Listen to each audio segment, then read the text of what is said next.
Bonjour et bienvenue pour un nouvel épisode de La Gardez-vous, l'un des podcasts produits par l'association La Garde Nuit. Aujourd'hui, nous avons le plaisir d'accueillir Vesper, mi-chroniqueuse pop culture, mi-jazz bond girl. Bonjour à toi Vesper. Bonjour Sébastien. Alors, tu es vidéaste sur YouTube depuis 2013. Comme particularité, tu associes tes chroniques avec des cosplays liés à ta vidéo. Tu as travaillé par exemple avec JVTV, Click TV, Allociné et Le Stream.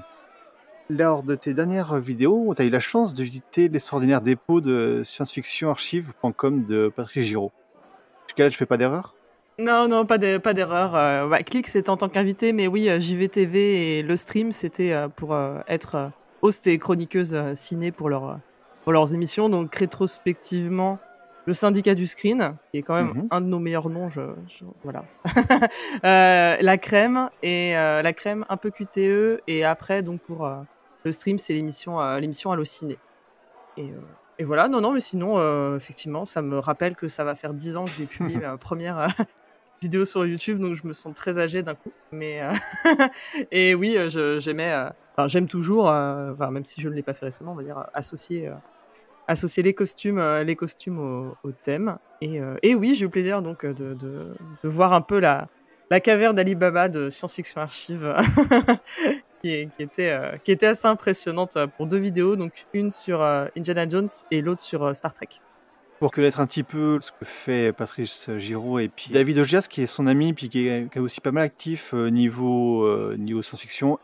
La partie Indiana Jones et la partie Star Trek, c'est vraiment qu'un seul bout de ce qu'il y a dedans, donc les archives doivent être énormes et ça va être magnifique d'y aller en fait. Ouais, non, c'était vraiment magique.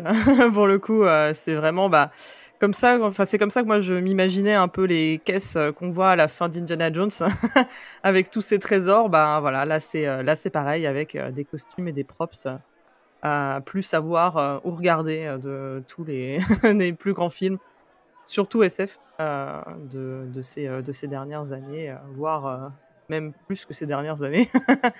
Mais oui, non, ça c'est. Oui, parce que ça remonte jusqu'à un moment. Oui, non, il y a de quoi faire, Mais c'est vrai que c'est toujours assez impressionnant de voir tout ça en vrai, et pour le cas de Indy et Star Trek, de voir ça de très très près, quoi. Je pense pas qu'il a des props de Game of Thrones. Je pense que c'est peut-être trop récent et je pense pas que c'est du tout dans son thème. Il est vraiment très science-fiction.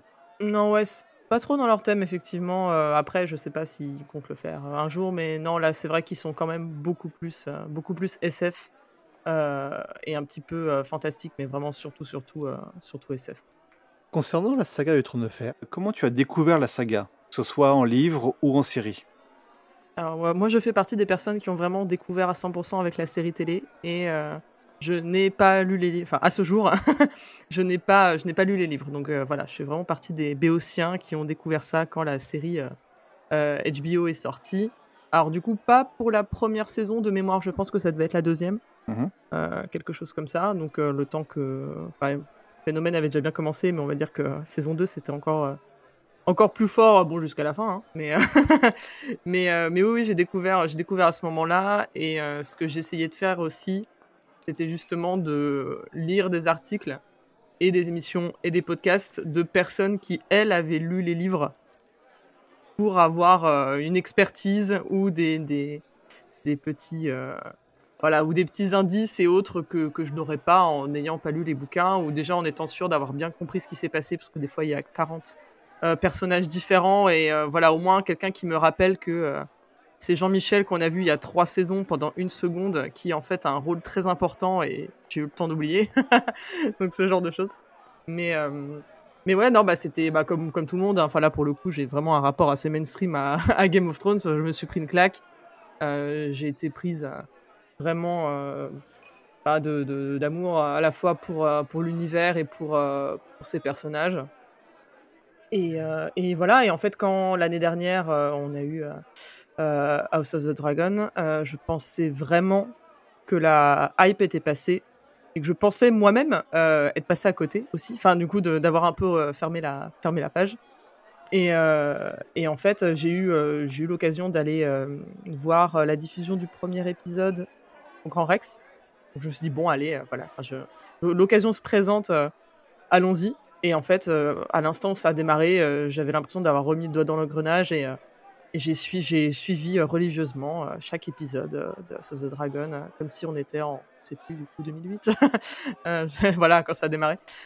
Donc c'était vraiment dingue et de se dire que la formule est toujours aussi efficace et bah, enfin l'univers est toujours aussi bon, et voilà. Et après effectivement, on a forcément des griefs, plus en fonction de l'écriture et de l'adaptation et du rythme et de plein d'autres choses au fur et à mesure, des saisons. Mais bah, Game of Thrones, ça reste quand même un phénomène culturel qu'on a tous vécu conjointement, qu'on ne qu'on n'a pas revécu de manière aussi forte depuis, j'ai l'impression.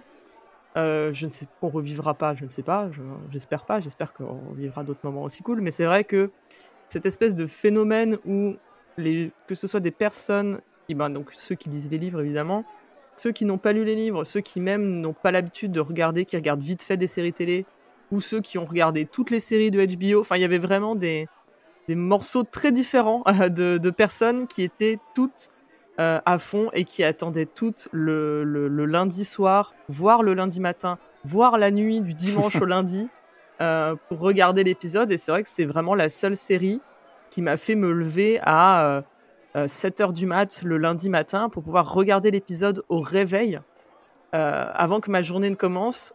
Déjà parce que je voulais voir la suite et aussi pour éviter les spoils parce que je déteste ça.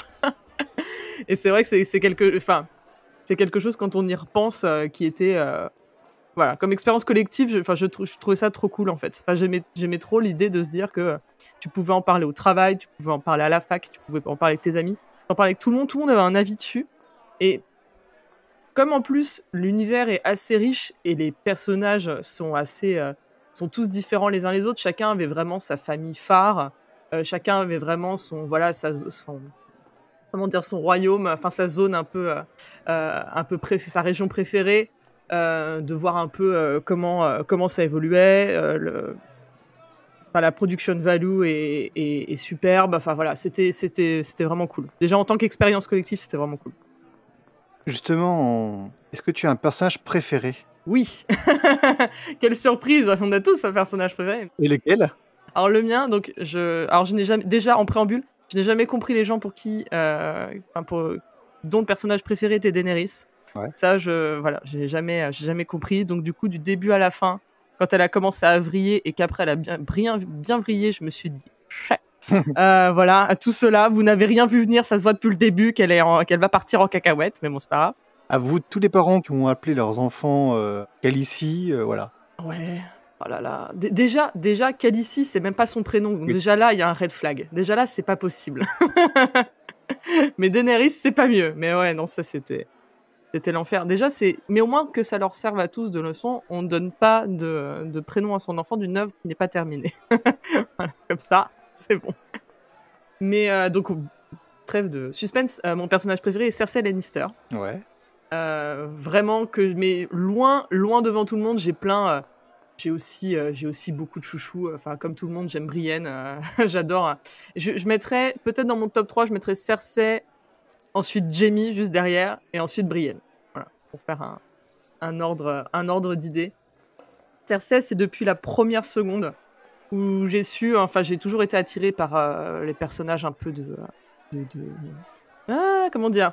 On peut dire méchante un peu, enfin surtout dans le pilote, elle pose vite les bases, mais j'ai toujours été fascinée par ce personnage. Il y a des moments, on sent quand même les moments où l'histoire et les showrunners et George R.R. Martin la rendent vulnérable.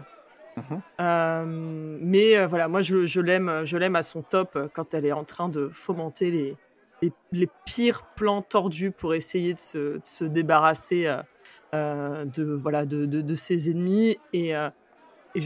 Vraiment, je pense que l'une de mes scènes préférées de la série tout court, c'est vraiment l'attentat qu'elle fomente contre Marjorie. Oui. Et c'est L'explosion de... exactement, l'explosion. Et Pour moi, c'est du génie, quoi. L'avoir là avec en train de siroter son petit verre de, son petit verre de vin, euh, quand tout, voilà, quand tout part à volo, c'est superbe et on voit que, voilà, on essaye quand même un peu de l'humaniser en disant oui, elle est ce qu'elle est, mais elle aime ses enfants. Donc bon, pourquoi pas, Ce voilà. qui est Enfin moi, vrai, ce qui est totalement ce vrai. qui est vrai, Alors, on ce qui est peut pas lui vrai, et ce qui retirer ça, c'est qu'elle fait tout pour les enfants. Bon, des fois, certaines de ses décisions ne sont pas bonnes, directement pour l'enfant, mais voilà. au moins elle essaye, C'est elle le pense. c'est vrai, c'est le cas de le dire. Mais c'est, enfin, même ça, enfin vraiment, j'aime beaucoup. C'est pas celle dont j'apprécie le plus l'évolution dans le sens où elle a pas non plus. Enfin, on va dire que la personne dont j'aime le plus l'arc de rédemption reste Jamie, Mhm. où vraiment lui, du début à la fin, je le trouve superbe. Le moment où vraiment, encore une fois, c'est le moment où je trouvais que l'écriture était encore assez fine, où on le sent shifter au fur et à mesure quand il commence à être capturé. Et on voit en fait, dès qu'il est plus un peu sous le joug et l'influence de sa sœur, et qu'il découvre un peu d'autres gens, de voir un peu toute l'évolution de Jamie, notamment au contact de mon autre personnage principal, la goth Gwendoline Christie, Brienne de Tarth. Euh, c'est c'est vraiment de voir leur relation tous les deux et enfin, c'était très touchant en fait. Et justement, je trouvais ça cohérent et parce que c'est quand même quelque chose qui est assez courant, cette espèce de personnage qu'on te présente un peu mauvais et qui finit par être gentil, hein. C'est le cas de beaucoup d'œuvres communes ou même qui par exemple, n'assument pas d'avoir des personnages négatifs et qui du coup font tout après pour leur, pour leur rajouter un arc de rédemption. Mais là, pour le coup, Jamie, je trouve que c'est vraiment bien fait. Alors, il y a aussi le côté forcément série télé qui fait que c'est long et que ça laisse un peu plus de temps pour travailler tout ça. Mais Jamie, ouais, me touchait énormément. Et la fin de la série, pour moi, c'était vraiment, en fait, c'était l'or issu à tous les deux qui m'importait le plus. C'est-à-dire que moi, à la rigueur, qui finit sur le trône, enfin, je m'en fichais. Enfin, vraiment, et les marcheurs blancs auraient pu détruire. Enfin, voilà, quand tu commences la série, tu te dis, enfin, vraiment, il y a des questions qui te posent en disant, mais quand est-ce qu'ils arrivent et qui va finir sur le trône et tout ce qu'on veut. Mais moi, j'avais juste envie de savoir comment vont finir Cersei et Jaime, et leur fin m'apaise. C'est vraiment, je suis parfaitement ok avec ça, et de savoir qu'ils se sont retrouvés pour passer leurs derniers instants ensemble, même si du coup de mémoire Jaime était grièvement blessé, donc il serait mort dans d'autres il serait mort peu de temps après en vrai, mais de voir qu'il a retrouvé bon, sa sœur certes et la femme de sa vie, c'était assez touchant en fait. Bon après ça reste compliqué, enfin du coup c'est quand même présenté de manière évidemment horrible, hein. Enfin, ça reste des personnes horribles, incestueuses et tout ce qu'on veut, hein. C'est, voilà, qu'on me fasse pas dire ce que j'ai pas dit, mais je trouve que dans l'interprétation des acteurs et dans l'écriture des personnages, ça m'a beaucoup touché de voir que voilà, ils retournaient ensemble. Et un personnage détesté, tu citerais Daenerys ou t'as d'autres personnages que tu n'aimes pas? Alors, en vrai, Daenerys, c'est pas que je la déteste, même si un petit peu quand même. C'est plus que je ne comprends pas la hype, on va dire ça comme ça. C'est-à-dire que Daenerys, pour moi, même si, enfin, malgré tout l'amour que je porte pour Emilia Clarke, et du fait qu'elle a quand même des dragons et que c'est quand même incroyablement stylé, j'ai du mal, j'ai toujours eu du mal à croire en son projet.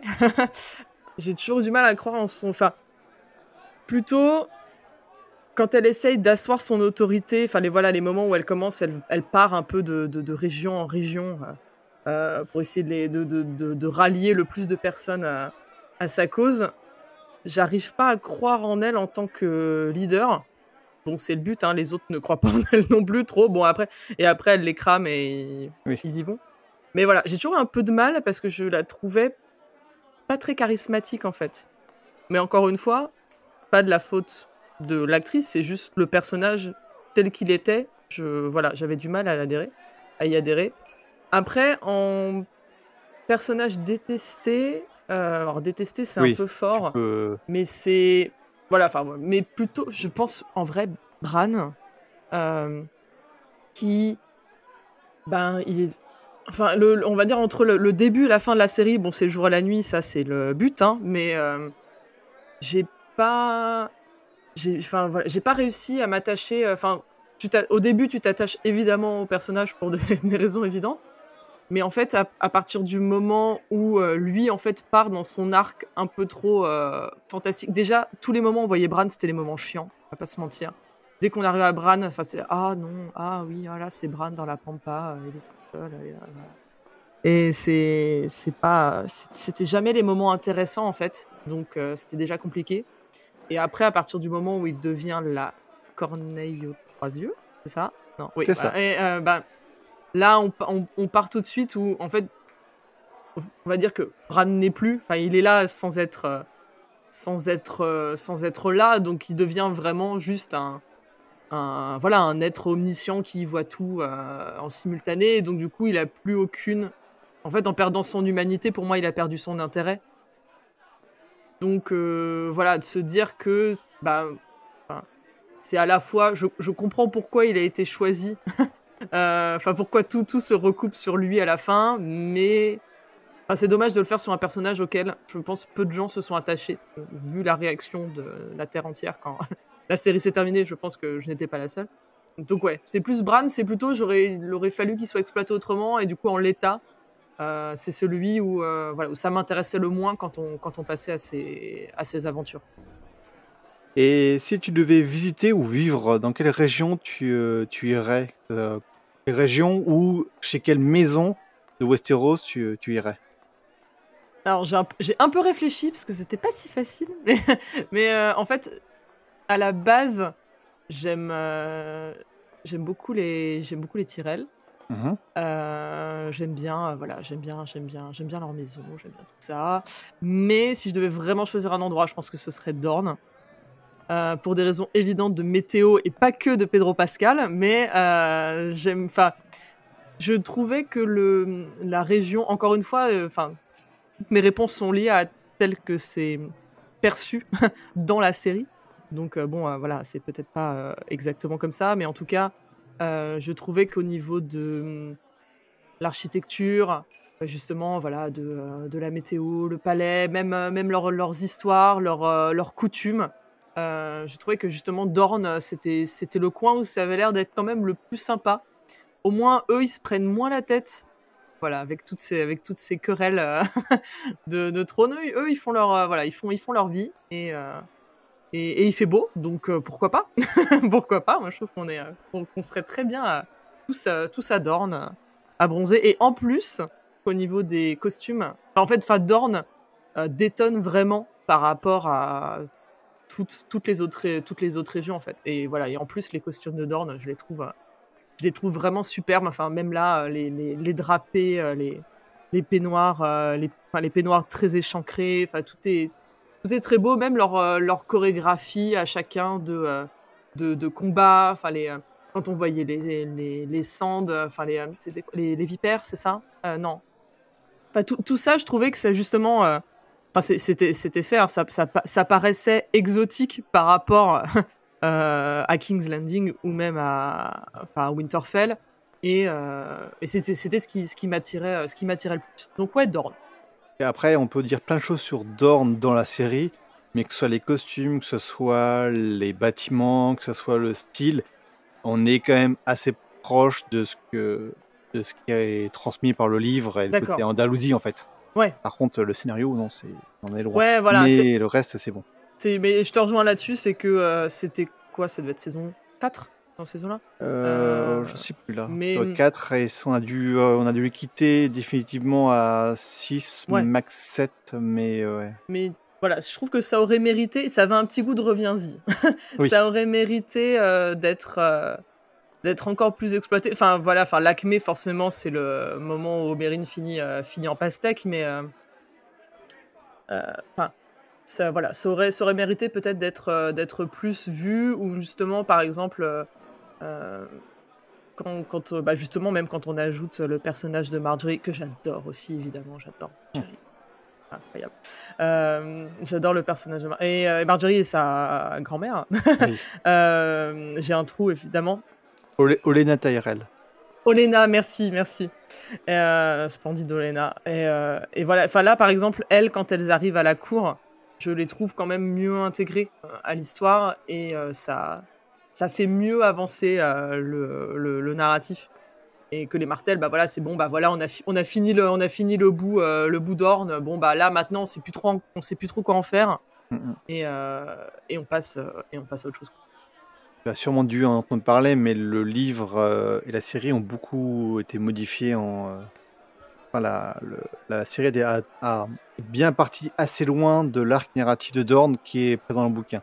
Dorne n'est pas fini dans le bouquin encore, et il y a plein de choses encore très intéressantes et qui apportent beaucoup l'histoire. Mais dans la série, à partir du moment où les esprits ont été attrapés et tués, il n'y a plus grand chose, et même déjà Ouais, juste c'est ça, ouais. leur pseudo-rébellion est ridicule, alors que dans le livre, il n'y a pas cette rébellion de cette façon-là. C'est beaucoup mieux, il y a des personnages en plus, il y a des personnages mieux construits, etc., etc.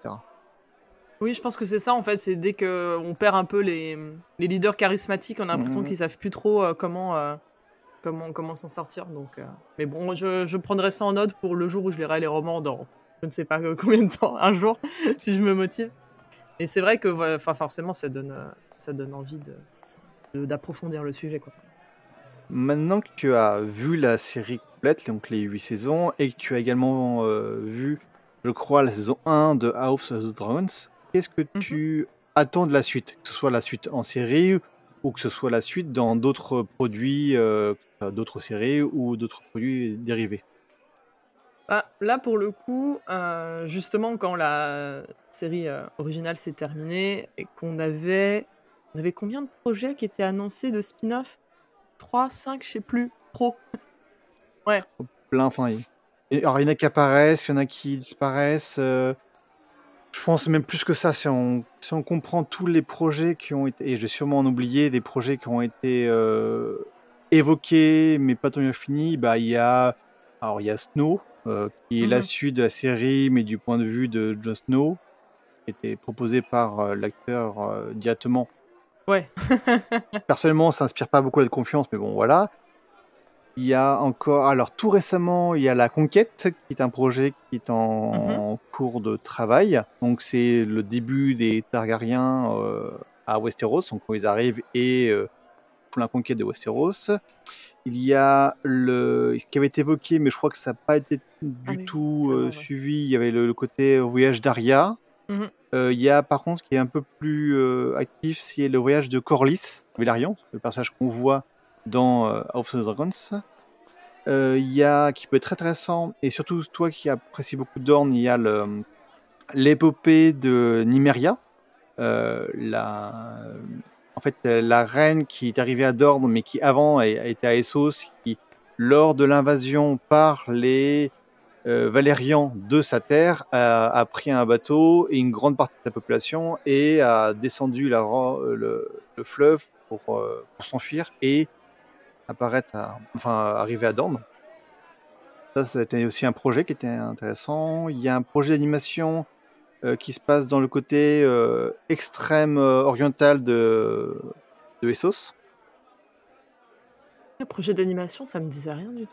Ouais, bah, après, c'est les projets qui sont vraiment juste en discussion. Oui, bien sûr, oui. Bah, et il y a d'autres choses. Je dois en oublier, je crois. Oui, bah, c'est déjà pas mal, hein.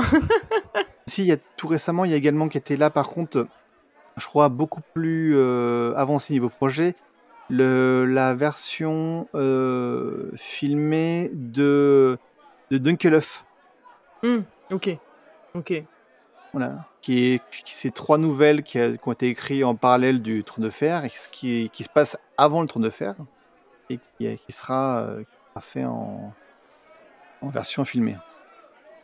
Bah là, en vrai, effectivement, en spin-off, en fait, quand la série s'est terminée, enfin, plutôt quand l'an dernier House of the Dragon est sorti, je me suis dit, mais donc encore une fois, je pense que personne n'est intéressé par ça. Bon, là, je pense qu'il faut. Je sais pas si ça vaut le coup de relancer la machine pour 40 000 spin-offs. Bon, après, de toute façon, c'est c'est la loi du marché, hein. Les spin-offs, il y en a quelques-uns qui sortiront quand même. Il y en aura d'autres qui se casseront peut-être la figure, peut-être pas. Mais en tout cas, qui feront pas les chiffres escomptés et qui finiront à la poubelle. Après, là, House of the Dragon, bah, je trouve ça vraiment bon et ça a l'air de quand même bien marcher. C'est un euphémisme. Donc, bon, là, pour le coup, pour House of the Dragon, j'attends vraiment la suite. Et j'ai pareil, mais en fait, quand la série est sortie, je me suis dit: «Oh non, une série sur les Targaryens, soit donc la famille que j'aime le moins de tout Game of Thrones». Mais étant incroyablement fan de Matt Smith, je me suis dit que dans tous les cas, j'allais regarder, voilà. Qui ne m'a pas déçue. Donc pour répondre à ton autre question, c'est Matt Smith mon personnage préféré dans dans House of the Dragon. Alors, attention, c'est un personnage préféré, c'est Matt Smith ou c'est le personnage qu'interprète Matt Smith, ce qui n'est pas du tout la même chose. C'est vrai. Non, le personnage interprété par Matt Smith. Non, bah pareil, mais encore une fois, je trouve qu'on se rejoint. Je pense qu'il y a des similitudes avec Cersei, de gens très, très ambitieux, bon, incestueux, c'est pas fait exprès, mais voilà. Salaud magnifique, en fait. C'est exactement, mais vraiment, c'est vraiment ça qui me passionne, parce que les bons, les gentils, un peu lisses, ça m'ennuie vite, quoi. Que là, au moins, pour des gens qui ont... alors, j'allais dire des zones d'ombre, là, on est bien au-delà des zones d'ombre, mais, mais avec qui tu peux faire quand même plein de choses et qui ont une moralité plus que variable, bah, au moins, tu peux t'amuser un peu avec, enfin. Et c'est vrai que, enfin, voilà, j'aime beaucoup ces persos-là. Bah, dans les spin-offs, en vrai, c'est vrai que... Enfin, tu vois, Arya, je l'aimais beaucoup au début, comme tout le monde, j'ai fait un peu partie de la hype Arya, mais au bout d'un moment, ça m'a fatigué, quoi. Ils m'ont un peu perdu en cours de route sur Arya, où c'était trop. Je trouvais que ça forçait trop. Donc là, quand tu la vois partir à la fin, je suis là, bah, c'est bien pour toi, mais j'ai pas forcément envie de voir la série de ses aventures.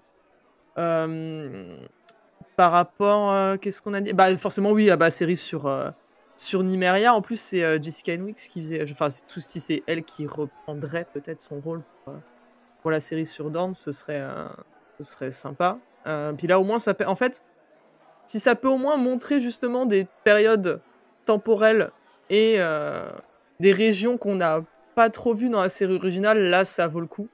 Et là, même House of the Dragon, ça reste... Bah, au final, on n'avait pas vu les Targaryens tant que ça, mis à part donc Daenerys qui forcément qui s'éloigne tellement de l'heure de gloire des Targaryens, donc c'était intéressant comme période. Et en plus, j'ai vraiment, même si c'est à double tranchant, j'avais quand même bien aimé l'idée des gros time jump, même si un peu compliqué de changer complètement de cast à la moitié de la saison, parce que tu commences enfin à t'attacher aux acteurs et à leur interprétation que t'en changes.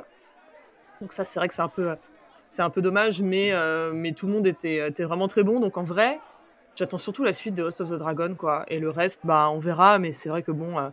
après les séries d'animation, parce qu'au moins en animation, on peut se permettre d'autres choses qu'on peut pas se permettre en live, pour des raisons évidentes, que ce sont des séries d'animation. Donc, si là, ils en profitent pour faire quelque chose un peu d'original, avec un design original et tout, pourquoi pas. Mais sinon, ouais, ce serait vraiment plus of the Dragon qui m'intéresserait. Quelle a été pour toi l'influence qu'a pu avoir, alors je vais pas te poser la question pour le livre, mais pour la série, quelle a été l'influence qu'elle a pu avoir sur le paysage culturel actuel ou le futur? Ah bah, énorme. Ouais, énorme. Pas vraiment, comme je disais tout à l'heure, ça a été un phénomène culturel de ces dernières années comme peu on a connu. Enfin, donc c'est... Et à la fois, c'est dingue parce que pendant la diffusion de la série, ça a été le plus grand phénomène culturel de son temps, on va dire. Enfin, là, c'est pas trop m'avancer que de dire ça. Vu les chiffres d'audience et puis même ceux qui regardaient pas, qui téléchargeaient, enfin, il y a tout eu. Mais à l'instant, ça s'est terminé. Il y a eu un énorme rejet de la part des gens qui, en majorité, n'étaient pas satisfaits par la fin. Bon, je dis des gens, je me mets un peu dedans aussi, même si j'ai pas... Enfin voilà, il y a des aspects que j'ai aimés et d'autres que j'ai pas aimés, mais voilà. Et donc du coup, j'avais l'impression que tout le monde avait voulu tourner la page très vite. Et contrairement à c'est bête, mais je veux dire, je sais pas, Star Wars, on a continué, enfin bon, on parle d'univers qui sont quand même encore plus transmédia et dans le temps, mais un Star Wars, quand les films se terminent, les gens en parlent encore après. Quoique, je me rends compte qu'après, bon, après l'épisode 9, il y a eu quand même aussi un gros rejet, donc Ouais. c'est peut-être que le schéma se répète, mais ouais, que Game of Thrones, jusqu'au spin-off de l'an dernier, j'ai l'impression que plus personne voulait en parler, quoi. Que c'était bien quand c'est sorti. Et comme en plus, déjà, déjà la saison 7, beaucoup de personnes s'en étaient plaintes en disant que justement l'intrigue allait trop vite, que des choses qui prenaient un peu plus son temps dans les saisons précédentes. Enfin, Glace allait trop vite, donc déjà, saison 7, c'était un peu compliqué. Et après, voilà, et après la saison 8. Et même, c'est tout bête, mais tu vois, quand tu penses au showrunner, au moment de la diffusion de la série, justement, ils devaient faire. Enfin, ils avaient un projet lié à Star Wars. Donc, tu vois, comme quoi tout se rejoint. Et ben en fait, ce projet est tombé à l'eau. Donc, ce qui montre bien un peu, énormément de portes se sont ouvertes d'un coup, mais un grand coup. Et en fait, elles se sont assez vite refermées. Donc, c'est un peu étrange. C'est à la fois le plus gros impact culturel qu'on ait eu, et de l'autre côté, il y a peut-être plus grand monde qui a un drapeau Targaryen, je sais pas. Je dis ça, t'as ta superbe carte derrière de Westeros, mais voilà, il y a peut-être que moins de gens ont cherché à, parce qu'on mesure l'impact culturel de ça aussi, hein, chercher à acquérir des produits dérivés ou des trucs comme ça. Enfin, voilà, que les gens ont moins envie de parler de Game of Thrones après, quoi.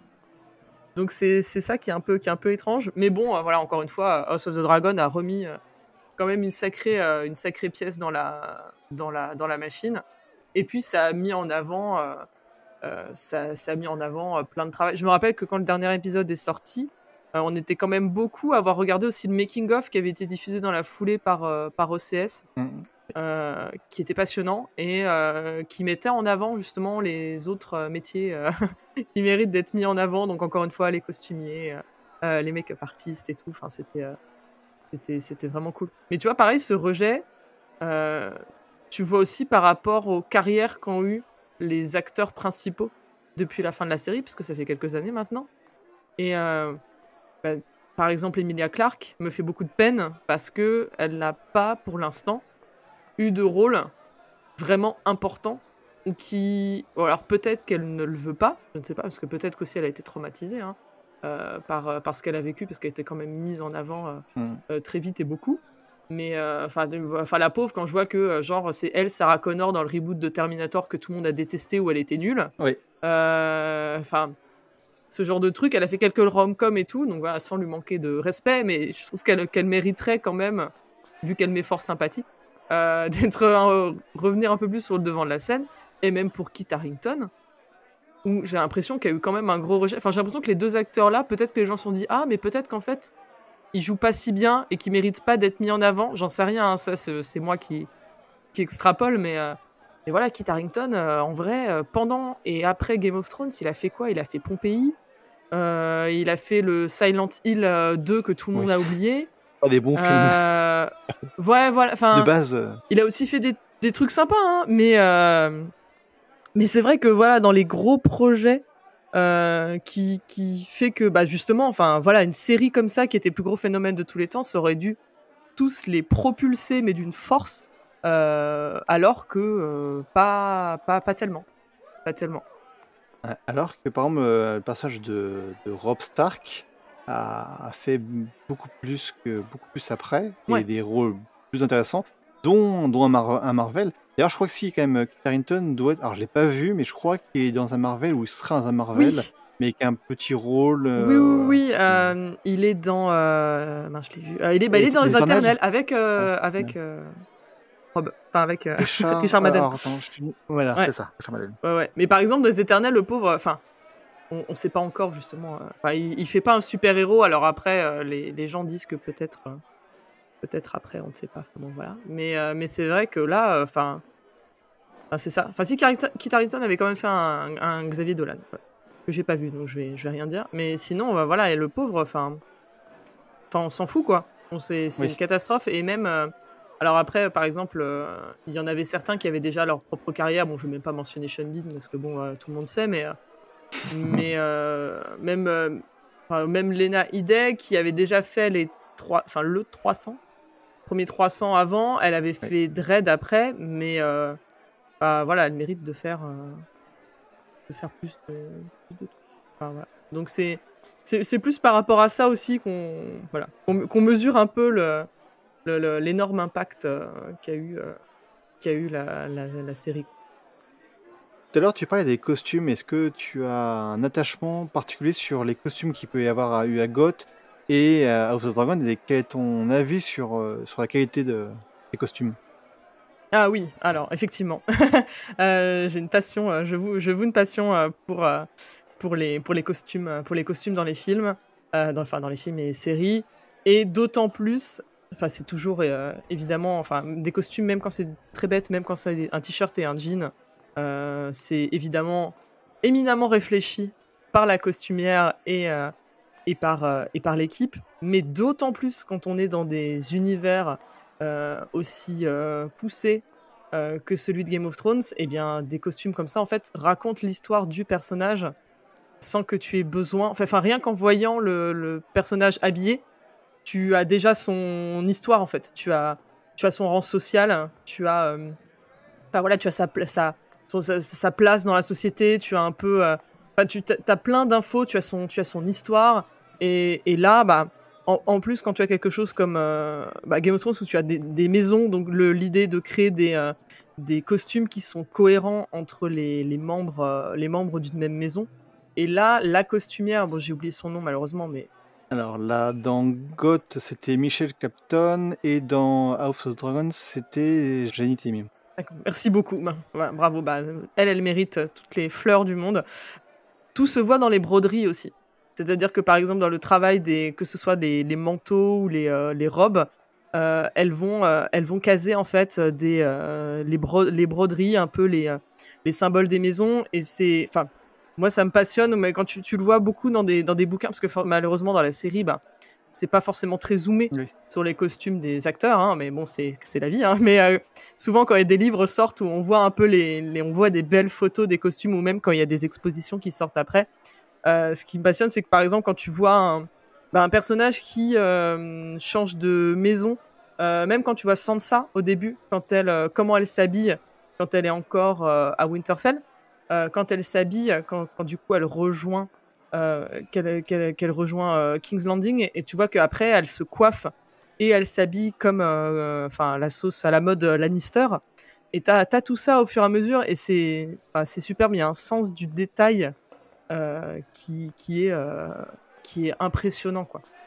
Donc voilà, c'est vraiment je trouve qu'on n'en parle pas assez quand on évoque ce genre de série, et là encore plus bah aussi pour House of the Dragon, où tu vois très bien et je mets costume, et puis je lis aussi un peu les coiffures, parce que tout le monde a des coiffures Oui. très recherchées aussi, et tu le vois aussi très vite quand bah, justement plus la personne enfin, moins la personne a par exemple des choses à faire parce que physique, on va dire, parce que voilà, elle a un haut rang, des choses comme ça, plus elle va avoir des servantes qui vont bien la coiffer et qui vont avoir des coiffures où tu sens que ça a pris, enfin, dans le lore, ça lui a pris vraiment plusieurs heures à faire parce qu'elle a le temps. Enfin, des histoires même de praticité de costume, ou de voir de qui va avoir un pantalon, par exemple. Enfin, c'est vrai, à chaque fois, c'est vraiment très recherché, et voilà, si vous voulez un peu, si vous avez jamais vraiment pris le temps de les regarder, je vous invite vraiment à le faire à l'occasion. Tu aimerais, toi, porter un costume alors la question peut paraître un peu bête, mais tu aimerais porter un costume lié à GOT, en fait? GOT ou House? Alors, un vrai costume de l'équipe, ou un cosplay bien fait? Ouais, ou un peu un cosplay, comme voilà, un cosplay. Oui, ah bah évidemment, j'ai clairement pas le talent pour avoir une belle réplique de cosplay de Game of Thrones, mais oui, si on me dit demain, tiens, voilà, tiens une robe de Marjorie, oui, oui, je l'enfile dans la minute, hein, y a pas de souci. Par rapport à ce que tu as pu faire de plus difficile en costume, c'est pas un équivalent à ce qu'il y avait, mais quelque chose d'inspiré, tu penses que c'est quelque chose qui C'est possible? Personnellement, j'ai jamais rien fait de très difficile, hein, et ce que j'avais de plus poussé, c'est souvent des amis qui m'ont aidé, dont une que j'embrasse, qui s'appelle Lou, qui fait des choses magnifiques. Et voilà. Et elle, oui, clairement, si tu lui dis demain, fais-moi une robe de Game of Thrones, elle peut le faire. Par contre, elle va te dire Mmh. rendez-vous dans 6 mois, le temps que je fasse toutes les broderies à la main. Donc, Oui. Ah oui, gros boulot, ouais. mais on peut voir, hein, voilà, il y a beaucoup de cosplayers et cosplayeuses voilà, qui ont refait à la perfection justement les robes ou autres, et qui documentent ça, et c'est passionnant, quoi. Mais voilà, c'est tout l'amour mis dans tu vois enfin voilà, tu vois le perso, et tu comprends tout de suite ce qu'il est. Que tu connais d'autres romans, nouvelles ou productions, parce il a pas fait que des livres, de Martin? Bah, je sais qu'il a travaillé au lore de Elden Ring, mais c'est tout. Là, pour le coup, je ne sais rien d'autre sur ses autres ouvrages, enfin que je n'ai pas lu non plus, donc de plus à dire là-dessus. Est-ce que tu as un conseil lecture ou visionnage? Quelque chose que tu regardes ou tu lis en ce moment et que tu aimerais partager? En rapport avec Non, non, sans rapport, sans rapport. ah mince, Ou avec rapport, comme tu ah non, veux, non, non, ce non, que non, tu mais veux. j'ai pas, là, pour le coup, j'ai pas réfléchi. Qu'est-ce que je peux conseiller? Qu'est-ce que tu regardes en ce moment? Qu'est-ce que tu as apprécié en ce moment là, en film, par exemple? Bah, en ce moment, bah, si, allez, c'est bon. Je t'ai trouvé une transition parfaite. En ce moment, je regarde la saison 3 de Ted Lasso, Ouais.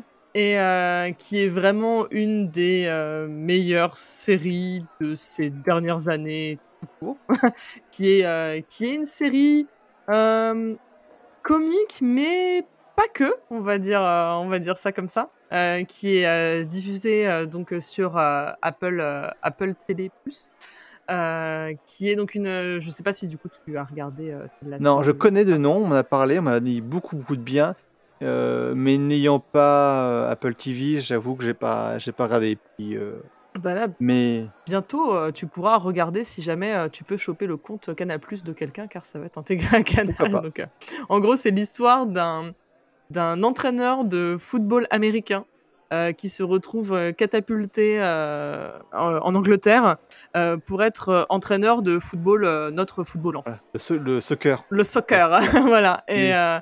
donc, comme tu t'en doutes, il n'y connaît pas grand-chose. Donc du coup, pour entraîner une équipe qui s'appelle donc le AFC Richmond, qui n'est pas une très bonne équipe. Et en fait, il est engagé par donc la patronne qui s'appelle Rebecca Welton, parce qu'elle veut se venger de son ex-mari qui était l'ancien propriétaire du club. C'est ça. Suite à un divorce, elle a récupéré le club et elle veut se venger de lui. C'est C'est ce qu'on exactement, m'avait dit. On exactement. m'avait dit. Et du coup, il y a un lien, c'est ça qui est beau. Il y a un lien avec Game of Thrones, parce que Rebecca est incarnée par Anna Waddingham, Mhm. qui est donc celle qui beuglait Shaime Ah, derrière d'accord. Cersei quand elle faisait sa marche de la honte euh, voilà, dans les rues de King's Landing. Donc voilà, qui est une femme formidable. Donc moi, enfin, à l'époque de Game of Thrones, je ne connaissais que ça d'elle. Et donc depuis Ted Lasso, je découvre un peu toute l'étendue de son talent, car c'est également une chanteuse. Donc elle a chanté à Broadway. Enfin, vraiment, c'est une personne voilà, éminemment talentueuse, donc qui sait faire autre chose que voilà, secouer une cloche pour humilier quelqu'un. Et voilà, et Ted Lasso est une série. Le terme est souvent galvaudé, mais là c'est vrai, c'est une série feel good. Voilà. Et D'accord. ça donne. C'est son héros donc est tellement gentil, bah, voilà, gentil et bienveillant avec Ouais. tous les gens qui l'entourent, que ça donne envie de faire de même. Voilà. Ouais, c'est vraiment pas la première à m'en parler et faudrait que je m'y intéresse. Bon bah Voilà. voilà, parfait. Bah écoute, si j'ai au moins convaincu une autre personne de regarder Ted Lasso, j'ai réussi ma journée. Oh, je doute pas que les autres auditeurs ou auditrices vont aussi apprécier. Ah bah j'espère, s'ils connaissent pas, qu'ils s'y mettent eux aussi tout de suite. En plus, c'est assez, enfin voilà, on en est à la 3e saison, donc c'est assez court. Il y a peu d'épisodes par saison, donc voilà, ça se binge très bien. D'accord. En sachant que l'épisode sera diffusé fin mai, est-ce que tu as des actualités? Alors oui, enfin du coup fin mai, en parlant à, mon moi et mon toi du futur, Oui. j'aurai la chance d'aller pour la première fois de ma vie au Festival de Cannes, de réaliser un petit rêve, de mon côté. Donc j'espère, voilà, quand le podcast sera sorti, avoir vu plein de films. Donc on verra ce que ça va donner. Le plus simple, là, parce que je pars vraiment pour moi, donc enfin sans médias pour m'en parler. Donc je pense que le plus simple, comme là, bon, les publications YouTube, enfin, c'est régulière et qu'il faudrait qu'un jour je relance ma chaîne Twitch, ce serait de me suivre sur, directement mes réseaux sociaux, voilà, si jamais ça vous intéresse. Le Festival de Cannes est de quelle date à quelle date? Alors, au Festival de Cannes en soi, je fais pas les 2 semaines, pour des raisons évidentes de l'hébergement à Cannes n'est pas Des gratuit. budgets? Ça dure ça démarre le 16 au soir, enfin la cérémonie d'ouverture c'est 16 au Ouais. soir, donc ça démarre officiellement on va dire le 17 et c'est jusqu'au, 25 je crois. 28 pardon, ouais, c'est jusqu'au dimanche, voilà, ça dure 10 jours. Donc là, vous, auditeurs, quand vous l'entendez, le Festival de Cannes viendra juste de finir. Ah bah voilà, mais écoute, en espérant qu'ils auront donné un prix à une bonne personne, On l'espère. cette fois, mais ouais. Un grand merci à toi d'être venu sur le mur. Mais merci à toi pour l'invitation, c'était super. De rien. Comme tu viens justement de le dire, j'invite tout le monde à te suivre sur les réseaux sociaux. Puis sur Twitter, je crois. T'as d'autres réseaux? Instagram? Twitter, Instagram, je pense que c'est les principaux, c'est les plus simples pour ne rien rater de mes posts incroyables qui vont passionner, je suis sûre, tous les auditeurs. Bon, j'en doute pas. Ta review de Cannes qu'on va avoir, je pense que ça va être sympa. Ah bah j'espère, on croise les doigts. Et maintenant, il faut que j'arrive à assister Oui. aux séances, ça c'est Oui, autre chose. ça- Mais voilà, j'ai confiance en mon moi du futur quand l'épisode sortira pour avoir réussi cette mission. Bah, bonne chance à toi. J'espère que Merci. le mois du futur sera content de te suivre et de voir les informations sur Cannes. C'est gentil. Et puis voilà, et d'ici la sortie de House of the Dragon, pour retweeter sur Matt Smith. D'ici là, on verra bien. Hein. Connaissant la suite, parce que la suite est présente dans un livre, on sait, enfin les lecteurs savent ce qui se passe après. Tu le reverras et tu le reverras beaucoup. Oh là là, oh là là. Mais Ouais. tu sais que c'est vraiment une question que je me suis posée. Bah là, d'autant plus sur des séries, parce qu'encore pour des films, tu as le verdict assez vite. Mais de me dire, est-ce que je commence à lire des livres de séries en cours parce que je vais avoir en fait, mes attentes vont changer.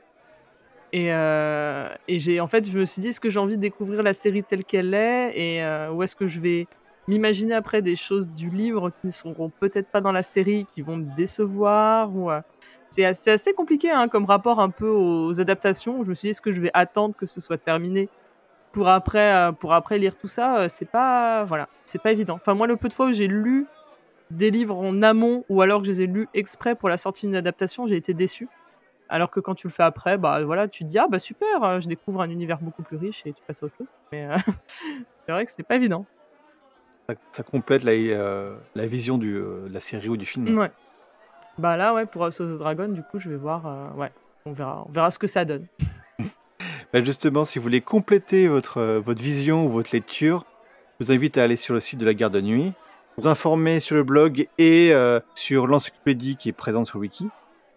Et puis bah, vous pouvez nous retrouver sur tous les réseaux sociaux classiques, soit Twitter, Instagram et autres. À lundi prochain pour un nouvel épisode de la Chandelle de Verre. Et le prochain épisode de la Gardez-vous, ça sera le 19 juin. En attendant, n'hésitez pas à donner vos avis par corbeau sur les applis de podcast ou sur YouTube, évidemment, à écouter les épisodes précédents et les épisodes suivants qui sont présents sur le flux du son du mur. Au revoir, j'espère, et à bientôt. À bientôt!